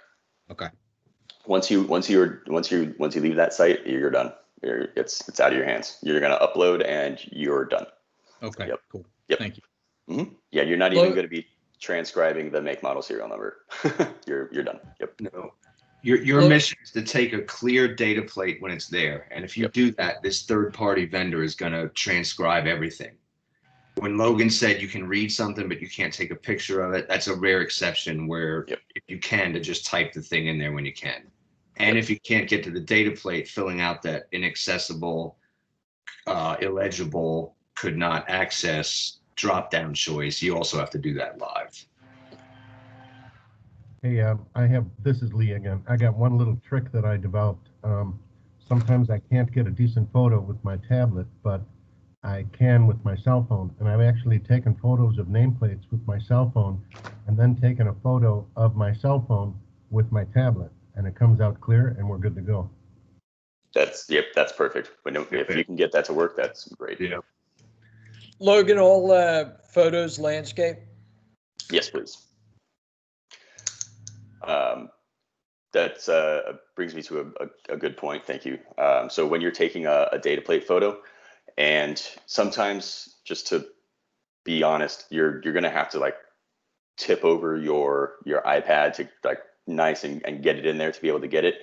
And if your camera flips over and the data plate is upside down, don't worry about it. Any orientation of this data plate is fine, as long as we can see the make, model, serial number and the manufacture date if it's there. Yeah, question. This is Paul.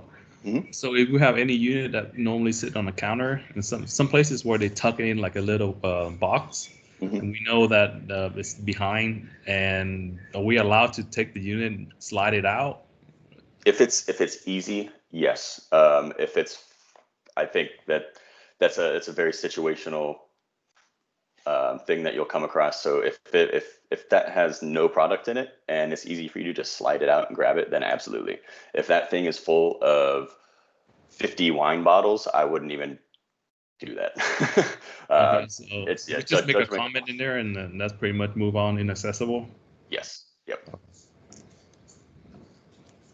All right. Or as Logan said, take a picture and put it in the third spot there, showing that there's a whole bunch of stuff in front of it and then you can't get to it. Right. Got it. Yep, that's going to be the case. Pretty often you'll see for the walk-in coolers, since we're going towards the end of the day, they just pack them with their product. And we have to get the coils, the evaporator coils inside of the walk-ins, each one. If we can't get to it, you're going to take an overview photo of it, and then in that third slot, you can take a photo, like take a couple steps back and show them like, hey, I cannot get to this thing because there's 1,000 pounds of frozen meat in front of it. Yeah. All right. So workflow wise, you're going through the store, you see something that, okay, I'm not seeing it on this list, or it's not in the location that I want. The item names and the location are two other important pieces of information for them. So the item name is just that, it's their name for the asset.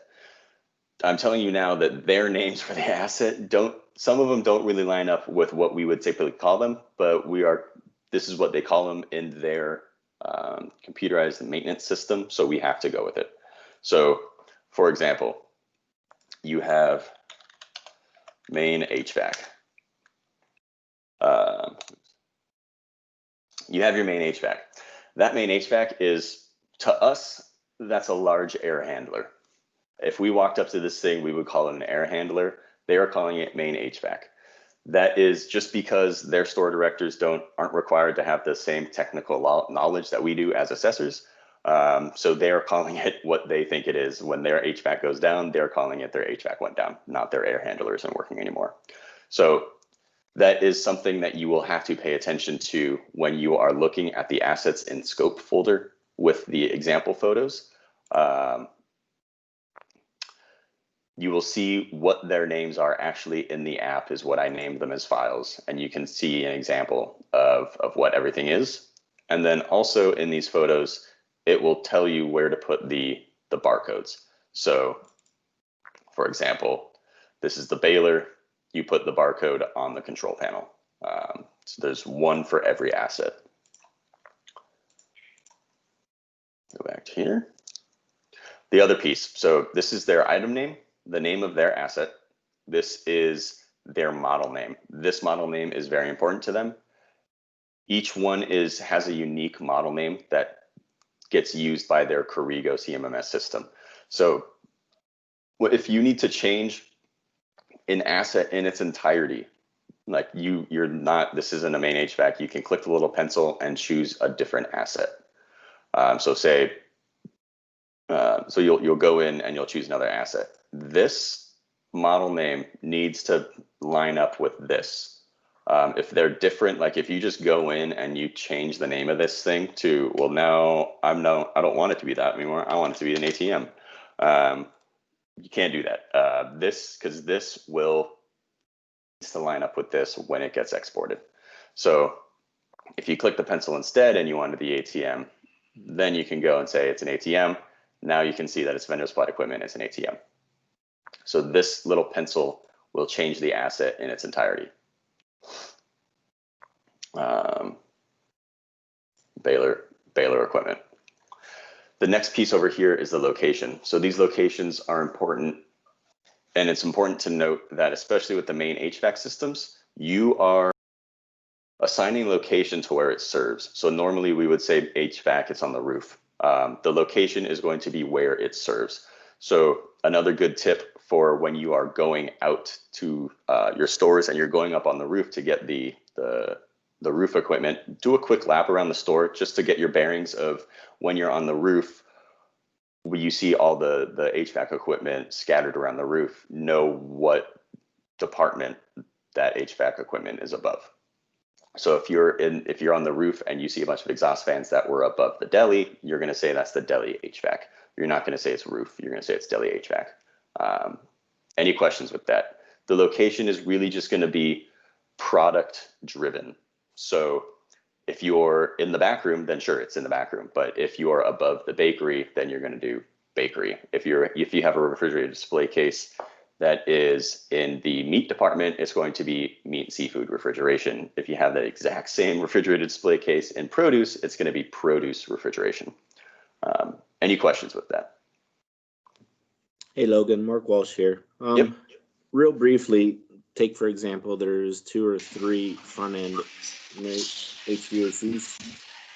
How do we identify them separately? Do we put like a -01, -02, or is there specific nomenclature to be used? Great question. Nope. We are, if you go to the front and you go to the refrigerated display cases that we were talking about earlier, there's one at every check stand. We're not giving them a 1, 2, 3, 4. They don't want that. So you're just capturing it and moving on. They're all just going to be refrigerated display case. Yep. Miller, you have a question? No. Oh, sorry. Sorry. Oh, no, you're good. Yeah, just making sure. Yeah, so great question. So if we go back to the reach-in frozen food cases in the frozen aisles, they are all the same, and they're just repeating for 2.5 aisles. We are not going to do frozen food case 1, 2, 3, 4, and keep track of it that way. They're all just going to be frozen food case. Yep. And if you will, Logan, for them to understand, they're being named by their barcode. So that's how they differentiate on the backside. So that's why we don't have to go through the effort of calling them 1 through 20 because they use the barcode. Correct. Yeah. Thank you. All right. So you have your item name and your location. So in your app, I would suggest that you sort things by the location. It just kind of organizes it a little better for me. I like this approach. Do whatever works for you. If you hit add asset, you'll come in here and you'll see a list of everything that's in scope. We have done 100-ish stores. This is the list that we have deemed is in scope.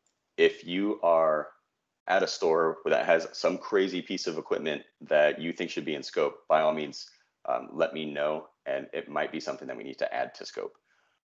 So if you're at a store and there's a huge boiler for something, I'm pretty sure we don't have boiler in here, but if that's something that they are going to have to do maintenance on, send a picture to me or your team or your trainers, and we'll work on getting that into the scope. Rule of thumb is I would rather you guys grab something than not grab something that you're questionable on, just in case that to avoid the risk of going back to that store. Hey, Logan, this is Qua. Yep. So every store is already pre-populated with the asset, right? Like you mentioned, the boiler, usually those are kind of FCA.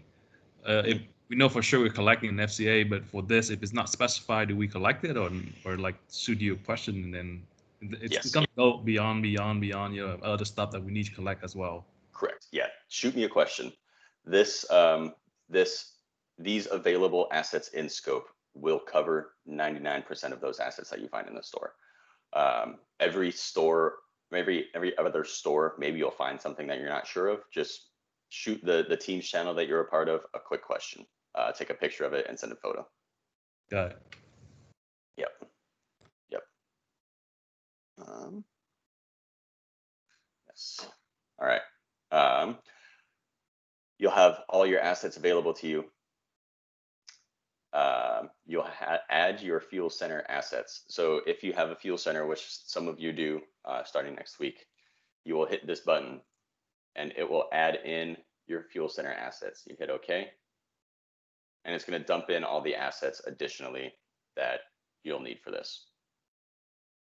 If you don't have a fuel center, don't worry about it. If you add in an asset, let's say I want to add in this Bazurba tabletop bread slicer. Select. And then you'll click on the location.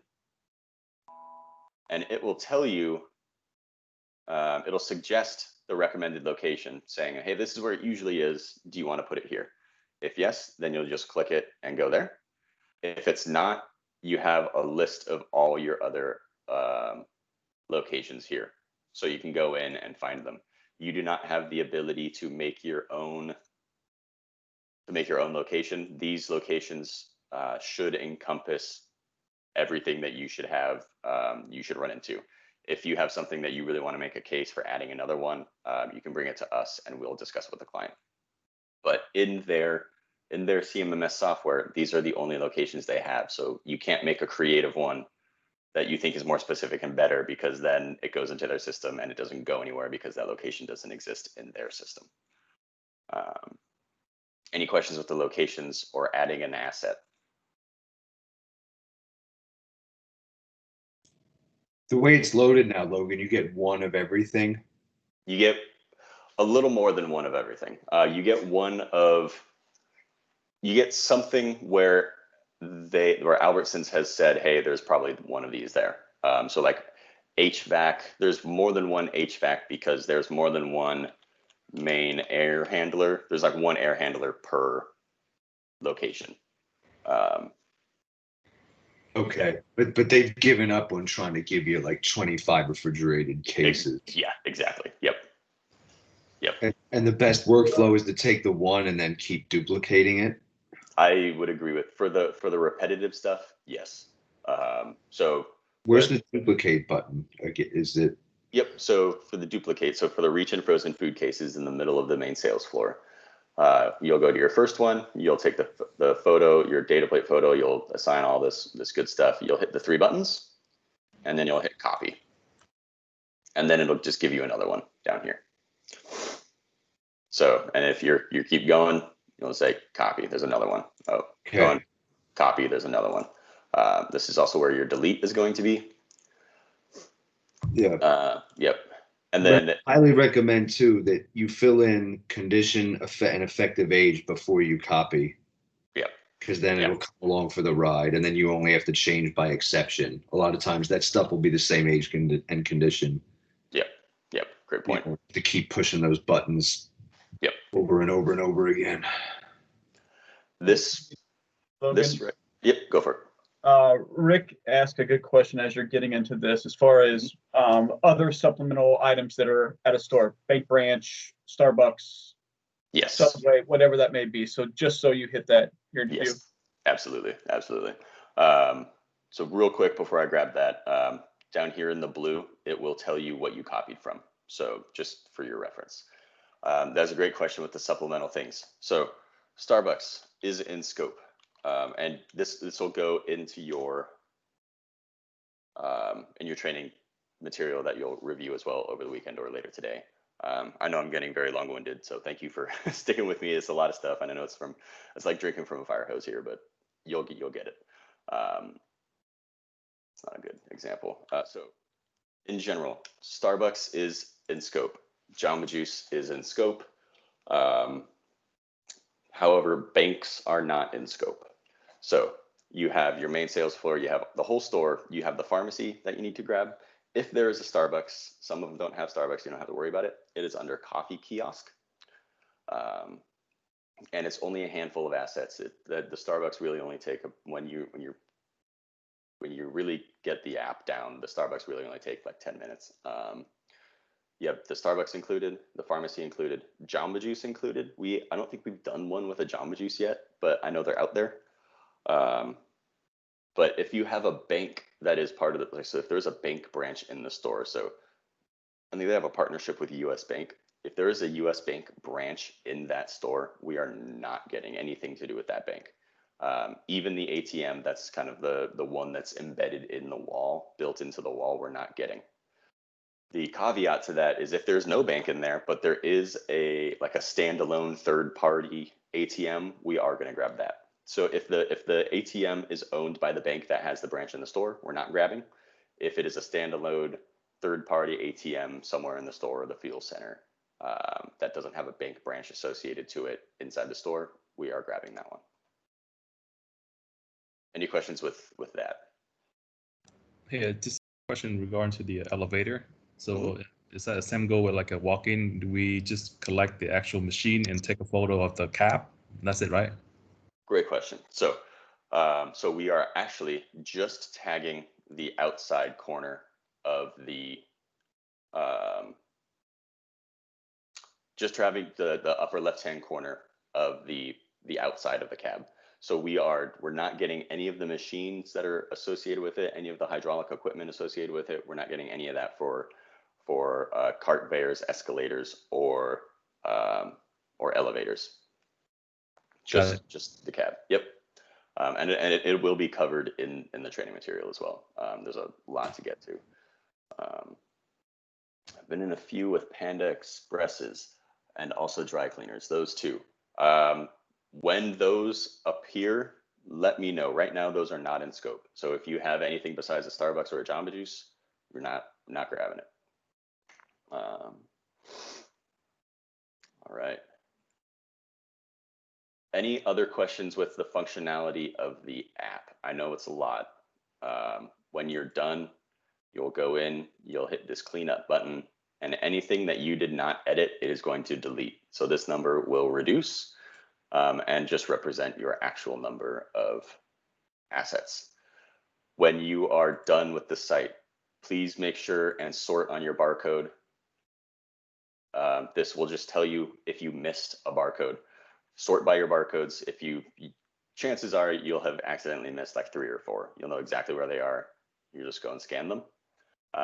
Before you update or before you upload, please make sure that you also sort on your condition and your ages just to see if you missed any. Make sure you fill out all that information.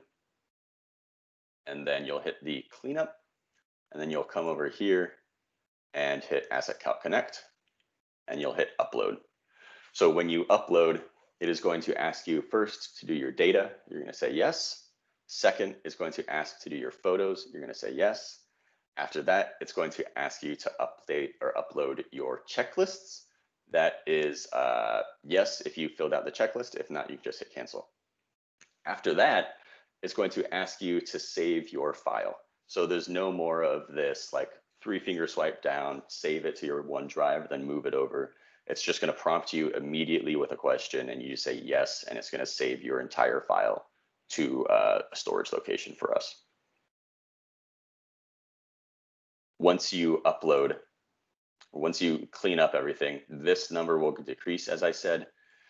If you take this number and add it up with whoever you're on site with, and it is under 300, make sure that you got everything. We're typically seeing stores with at least 300 assets consistently, 300 to 400. The big ones with the fuel centers are about 420, 430. Yep, I'm just verifying that right now. We're between 320 and about 4.25. So if anything is underneath that, that's going to, raise a flag real quick to us. Yes. Yep. And then we will check out your data and make sure that maybe it was just a small store. We had folks go out last week and they had 250 assets, but they reached out immediately and said, hey, I know this is a low number, but this is the smallest store we've seen. We just crushed it in about 5 hours. So just so you know, if it's under 300, we'll reach out to you and say, hey, was there really only 250 assets there? It looks like it was a 69,000 square foot building. There's typically 360 assets there. Just so you know. Take into account your partner's total, though. You're teamed up here, so you're going to have less. Yep. Yeah. Add them together and just verify. All right. I do want to spend a quick second just talking about your training documents. So as I said earlier, these are all your training documents. I sent the training tracking spreadsheet to you last night. Please take a look at them, give them a good look, and then mark off your training document and send it to me. That really covers all the training that you need to do, all the things you need to buy, and all the things to download and make sure that you have access to be successful on site. Hey, I don't see the leaving the work site after hour document. Where's that at? I forget to add it in here. I might have forgotten to add it in here. I will add that in here right after this call. Mm-hmm. Thank you. Hey, one more question. On the supply regarding to the we need to purchase, I was added on to this project just yesterday, so I don't have any of those things right here. Is that I'm looking at Josh, you're going to be on site, so I'm assuming you having all of those bring along, right? So I'll take care of that, and Lloyd will take care of the other part of it. So we're good for that. Okay, great. Yeah, and just so you're familiar, also, Kwa, I sent out that email to everyone last night, so everyone's kind of in the same boat. Overnight, Amazon is your best friend. Also, when you get on site on Monday or sometime this weekend, if you just stop by a Target or a Home Depot, most of those items are just like a 10-minute walk-in grab and okay. Yep. a quick comment for those links that I sent you for the supplies. It says in the email, but I just want to reiterate, those links are what Lowell sent me, and there's like 50 rags in one and like 3 gallons of degreaser. You do not need that much by far. So that's just to show you what type you need. You don't need to buy 3 gallons of degreaser. So you know. You probably need after walk through the kitchen, so. Yeah. Degrease yourself. Yeah. One more question. Didn't want to cut you guy in earlier. The surveillance system. Do we just find a location in the manager office where usually there's like a screen with all the divided? Do we tag that location, or where do we tag that? Yep, that's it, 100%. So the surveillance systems, should be one here. This is usually located in the manager's office. It's just a big cabinet with all of their devices in it. We just tag the upper left-hand corner. Oh, got it. Yep.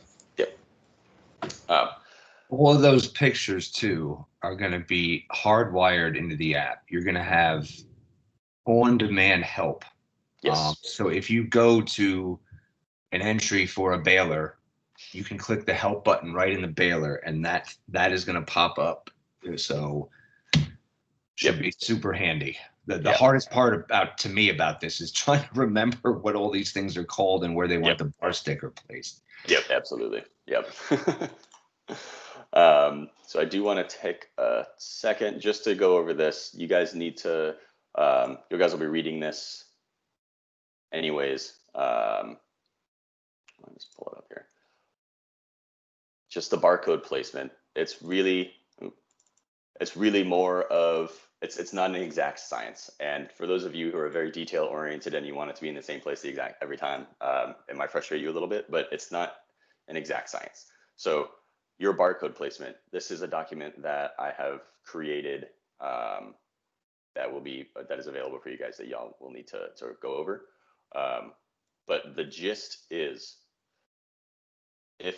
so you have to think in the mindset of the store director, because this is all really for them. All they're doing is going in with their phones, scanning these barcodes, and then they're submitting work orders for the CMMS system, and they're also tracking repair costs. So we need to put these in locations that are easy for the store directors to get to, but not completely in the customer's face when they're going to go shopping for their groceries. So the rule of thumb that is usually applicable to most things is the data plate easily visible or accessible for the store manager or the store director when they just walk up to it? Like within 2 seconds of walking up to it, they can find the data plate. In those cases, we'll just put it right next to the data plate. If it is not, if it's behind the unit and they have to pull it out to get to that data plate, we're just going to put it in the upper left-hand corner. Away from customer facing areas. Obviously don't put it on like glass or something that's ornate and decorative, something that is a frame or integral structural to that asset, something that won't be replaced immediately, like a light bulb or a pane of glass or something. The frame, upper left-hand corner. You will run into locations where that is not an option because either the decor is different at that store and they've blocked the upper left-hand corner, or it's a different orientation of this store. So now the oven that was in the middle is now shoved up against the wall and you can't get to the upper left-hand corner. That is going to be your judgment call of making it in a place that makes sense for the store director to get to, that's not in the customer's face. Or so if it's the oven, for example, put it on the upper left-hand corner of the oven. Don't put it smack dab right in the middle of the oven door. Just any questions about barcode placement? All right, sweet. I know this is a lot. Is there any other questions regarding anything else? I know I've kept you for a while. Any other questions, or Shannon or Josh, anything that you wanted to go over? I do want to make sure right now, Josh brought this up. Everyone has an iPad, right? Or everyone who doesn't have an iPad knows that they're receiving one, has received verification that they are receiving one. Yes. Okay. I think there are a handful, and some of the people might not be on this call, but okay, perfect. Any other questions, or Josh or Shannon, is there anything? I know there's a lot of things that Yeah, I could I'd say probably two keep pieces going. of advice, trying to keep it brief, and that was awesome, Logan. I said, and this is a fire hose. Just deep breaths. It looks like a ton. You're going to be with people that have done this before the first time, and you're going to get they'll get you through it, and it's muscle memory. You'll get there. Second piece of advice is external charger. Yes. These things are probably going to run out of juice at some point during it, unless you're charging it. So getting one of those and charging while you're working for small chunks is going to get you through the day. I agree. The other thing is please keep in mind, and please keep an eye on your email over the weekend. If anything from the scope might change from the client, just be prepared to stay up on your emails. We'll do the best we can to communicate. We've just got a couple little items we're trying to clean up as far as some barcode placement items and maybe a couple survey things, but just make sure you're being attentive to your email. Yes. Yeah. And to piggyback off that, this is a very fluid project. As we are going to stores, to my point earlier, we're finding things that are in these stores that we've never seen before, but they are assets. So we will be updating all the teams channels and the trainers so that make sure that all that information trickles down to everybody. Yep. Logan. Yep. This is Bob Grew. Just wanted to just a couple quick questions. Yep. Absolutely. Do we is the guitar picks like absolutely necessary or? No, they are not necessary, but I will tell you, they are absolutely ridiculous, and you look ridiculous when you have them, but they help so much with getting the adhesive back off the barcodes. Okay. Yeah, I would advise it. They're not necessary. Okay, and also for I'm a per project, so for time, like I've been keeping my time running through the training and everything like that, just add that in? Yes. Yep. Okay, thank you. Yep, absolutely. Hey, do we get reimbursed for the charger, the battery charger, or no? I would have to ask Lowell. Let Lowell clear up on that, because I know we were shopping the other night and trying to see what we could find, and I don't know that we ever got his advice on what he wanted. So look for something coming from Lowell. Hey, could Logan, can you shoot out email to him and then copy everybody on it? That way, everybody on the same page. Yep, I will make sure that everyone is on the same page about whether or not we can expense that. Yep. What we use the Sharpie for anyway? I didn't get that part. Oh, that's just for when you are on site. This barcode process has already been done like 10 years ago or so. So you're crossing out the old barcodes. Yep. Do not cross out any barcodes that are on data plates, though. These are like standalone barcodes like we're placing. Any QR code that's part of a data plate, leave intact. Okay. Or vendor barcodes, also leave those intact. We're just crossing out the ones that are obviously like the exact same ones that we're putting on and replacing. Okay. Yep. Logan, this is Lee again. Yep. It looked like what you were recommending is that we upload before we leave the store. Is that the right procedure? I would verify. I would look through your data before you leave the store to make sure you did not miss anything. Save it a bunch of times. If you want to, you can. I know I'm more kind of on your guys' side of, you guys are going to be tired at the end of this. If you want to go home and sleep and then do it in the morning, that's perfectly fine. Just make sure you're not missing anything. Yeah, the only other thing would be like, internet connection. So. Right, exactly. Yeah, so if most of these iPads, I'm not sure how many of them have cellular that are coming to everybody, but if you have cellular, you'll be able to work and do that the entire time. But if not, you can wait till you get back to your hotel Wi-Fi. Absolutely. Okay, cool. Thank you. Mm-hmm. Absolutely. Logan? Yep. Yeah, so that concerning the battery pack, I know that came through last night at 11:14 p.m. it sounded like he was getting them, but I'm not sure of that. So we don't like, you know, I'm on the East Coast, so it's 3 o'clock now, and, you know, don't have a lot of time if, you know, to try to get a battery pack like at Best Buy or something like that. So the sooner we could find out about that, that would be great. Yeah, absolutely. I will make sure that comes as soon as I can get a hold of Lowell. I will relay that. Logan, if I could speak on iPads real quick. So there's a few tricks that you need to do. One, turn off Bluetooth if you don't need it. Two, if you're not, you know, connected to Wi-Fi and you're using cellular, turn off your Wi-Fi so it's not looking for a Wi-Fi connection. Three is your display brightness. Make sure your display brightness is turned off.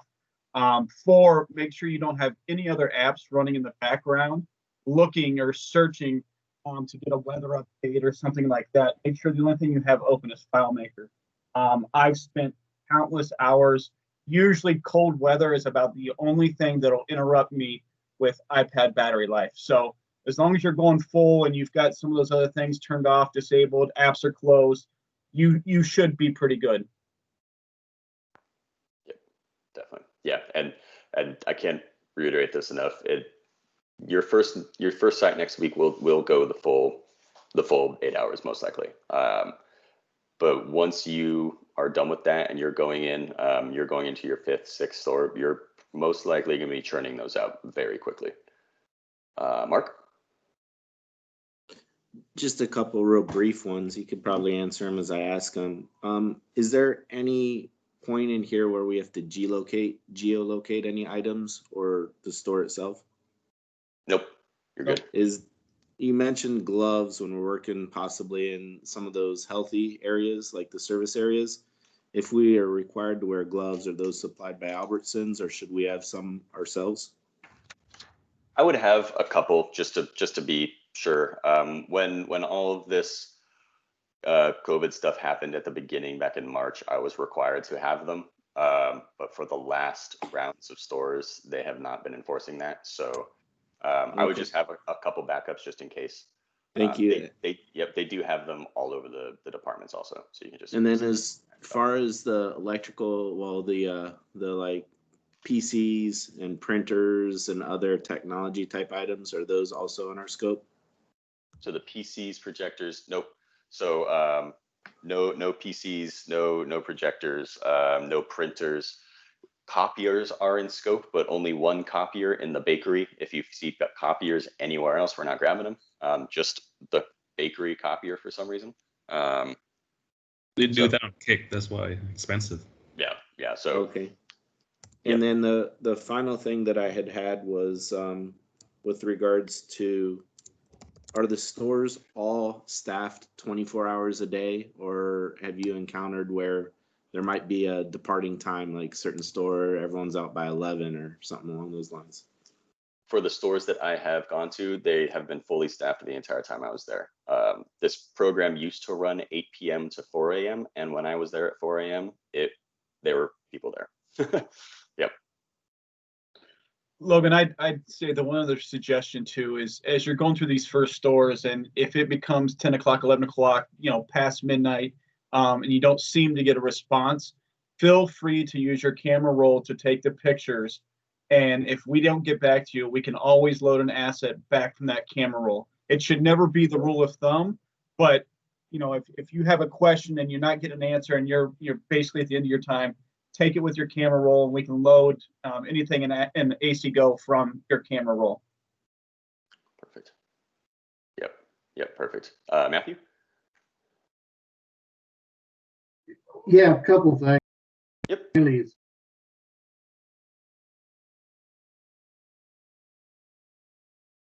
Nope, I can't hear you. I don't know if you're muted or if you went muted or. Hey, Logan, question. I'm sorry, I got it now. Right. Hey, just a quick question on the scheduling for next week, since it came out so quick. Mm-hmm. What do we do if we have a kind of a conflict with one of the days? Do we contact you, or do we contact just our trainer? Or? Contact Kim Marsden, but CC me and Lowell. Okay. Yep, she's in charge of the scheduling for this project. Yep. Good question. Good question. Yep. So I'm pretty sure you mentioned earlier each state have their own name because Albertson own different brand. I'm assuming most of my locations are Randall. So do I just follow by the address, right? Regardless. Yeah, it's just going to be the address for the store. Yep. Okay. Thank you. Yep. Absolutely. When do we think we'll get the? I mean, I'm per project. So when do we think we'll get the PWP for this? Those should be coming in very shortly today. I think Kim was working on getting those out as soon as she could. So later today. Yep. Okay. Yep. Good question. Actually, I received mine just during the course of this meeting, so they're coming in. Perfect. Yeah. All right. Any other questions? Yes, one more. Yep. So in your training folder, there's a letter in there addressed by maintenance facility director or something. Based on your experience, do they normally require them when we go inside store? I've only needed it twice through the 100-ish stores that we've gone through. So usually the phone call that you guys will be making, and please, after we get off this call, kind of coordinate with each other. If you're on a team with someone, make sure that one of you is at least calling your store for Monday, and you have that plan worked out. That call is they'll expect you coming. They'll say, oh, okay, hey, yep, I recognize you. I'll let you know. I'll set you up with my assistant manager and the night crew chief. Okay. Yep. Hey, Lawyer, are you on here too? So I'm just asking because I'm partnered up with Lloyd Englehart, just to make sure he's here. So I guess I'll be calling those because I'm with just the one store and the rest was Lloyd. So. Okay. Yep. Bob.